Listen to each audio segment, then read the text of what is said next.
আমার আল্লাহ বলেন, হে পৃথিবীর মানুষ, হে আমার বান্দারা, তোমরা দুনিয়ার মধ্যে গিয়েছো, আমি তোমাদেরকে দুনিয়ার মধ্যে পাঠাইলাম। পাঠাইবার পরে আমি জানি তোমরা অনেক অন্যায় পথে যাবে, অনেক কাজ করবে, যে কাজগুলোর মধ্যে তোমাদের গুনাহ হয়ে যাবে। হে বান্দা, তোমরা গুনাহ করবে তাও আমি ভালো মতো জানি, তোমরা পাপ করবে তাও আমি ভালো মতো জানি।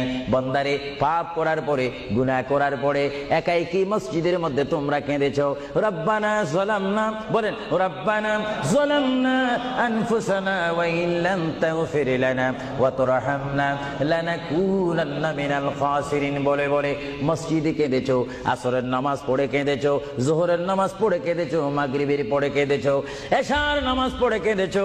এ বান্দা, নামাজের মুসল্লা যখন বসে যাও, আমি আল্লাহকে তোমরা বারবার বল, আল্লাহ আমার গুনাহ মাফ করে দাও।